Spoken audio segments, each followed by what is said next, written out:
May Julia na po sikat. Yes, hello Kalingap po. Panood ko yung lahat sa Kalingap since Lola Damian. Ay, salamat po Fernila Sauro. Salamat po. Tagal nyo na palang viewer ng Team Kalingap. Since Lola Damiana pa.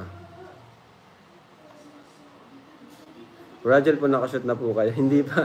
Dami nag-aabang ng Rajal ah. Grabe tong ano. Props din kay Kuya Tats no. Sa binuo niyang Rajal.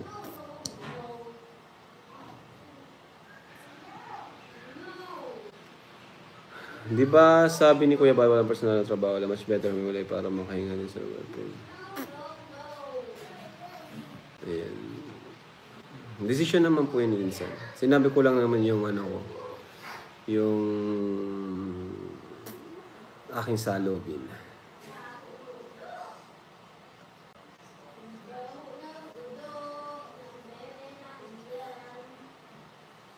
Si Carla Madrid, si Kalinga po, huwag niyo kumpara si Carla sa Rochelle. Ayaw po. Si Carla po ay, ano siya, under siya ng management ko, no? Ng KR management. Kaya, si Rachel kasi talagang nag-solo talaga siya. Talagang nagsarili, no? Si Rachel.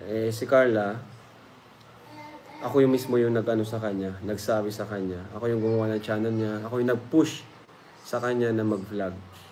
Kaya magkaiba po yung kanilang case. And ako po yung nag-handle kay Carla.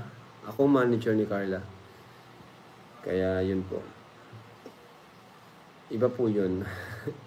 Kahit naman po si Viancy, no? Si Joy. Ako rin naman po yung manager niya. Lahat sila. Ako manager niya. Hanggat nandito siya sa akin, ako po yung manager nila. So, kahit sino sa kanila, pwede kong pag-vlogin. Si Viancy, kung kailan.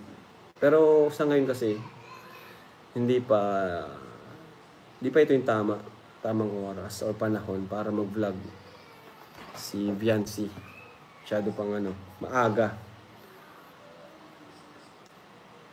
Ang malaga naman po ay andito tayo, sama-sama sa Team Kalingap. Kalingap family.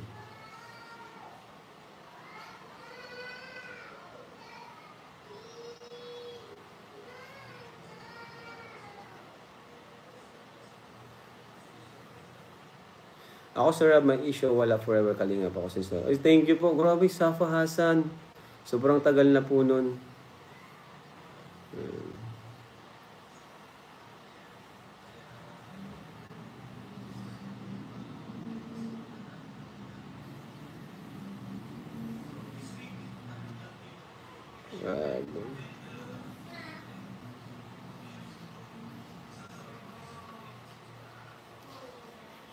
Joker ang Normays para may iba naman.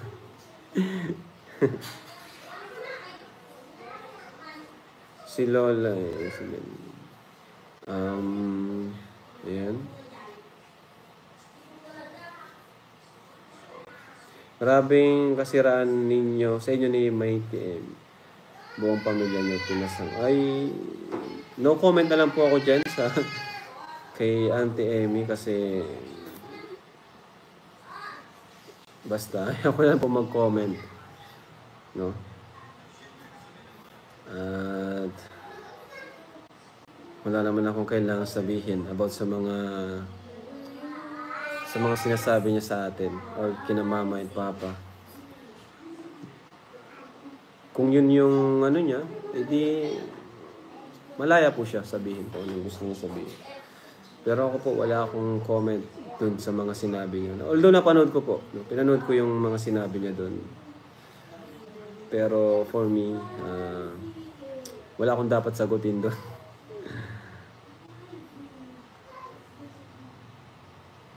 Very patient talaga si Ma'am Shop.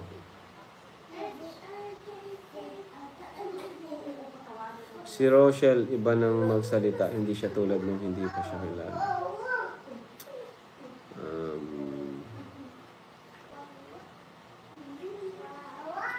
Ano ba yung pinagmulan? Bakit? Kahit ako, nagulat na lang ako sa mga nangyayari. Ano ba yung pinagmulan? Bakit humantong na naman sa ganito? Juan TV, shout out. Kuya Tats, gym tayo bukas. Kuya Tats. Rajel daw, Kuya Tats, oh.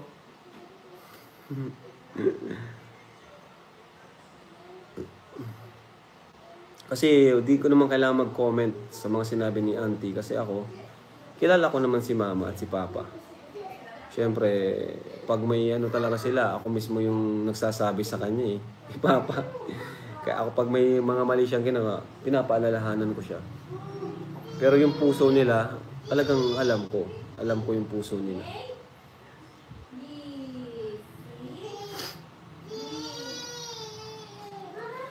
Oh, Insan Dan, shout out.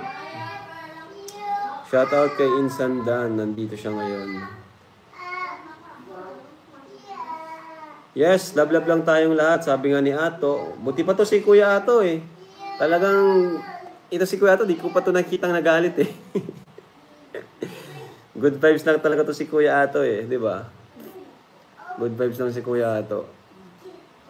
Yan ang gayahin na to. Be like Ato, guys. Be like Ato. Gayahin lang natin si Kuya Ato. Kahit may bashers, talagang ano lang siya. Chill lang.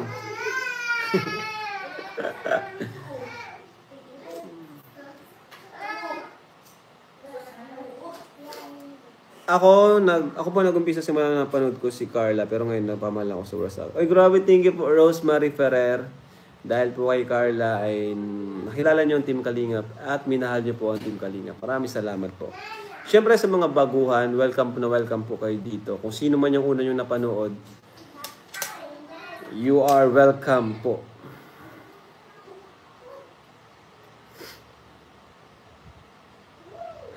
Re-upload ko daw kay Lola Dami at Love Trip. Uy, may nagpalipad. Salamat po, Adventure PH. Yeah, salamat po. Kayo ba yung nagagawa ng kanta? May nakita ko parang kayo po yung gumawa ng mga kanta para kay Beyonce. Kalmante lang si Ato. Kuya Rab, huwag mo muna iwanan ng mga angel. Yes, yun na nga po eh. Kaya nga po may love team tayo kasi para po sa mga scholars natin, Kalingap Angels. No, kaya kahit binabash na ako, na puro ako love team, hindi ko po iniisip, hindi ako masyadong nagpapa-apekto kasi ang ginagawa ko ay para sa Kalingap Angels, para sa mga scholars natin na gustong-gustong makapag-aral. Kasi kung tutusin, kaya ko naman po talaga mag-vlog, mag-scout na lang at mag-scout ng mga bagong tutulungan, no? Gaya nila Kayla or iba pa. Pero iniisip ko din yung mga dati kong na-scout na kung hayaan ko na lang sila, paano naman yung kanilang pag-aaral. So, ang goal ko talaga is matulungan sila hanggang sa makagraduate. Or kahit makaipon man lang sila, no? Makaipon para sa future nila. Okay na po sa akin.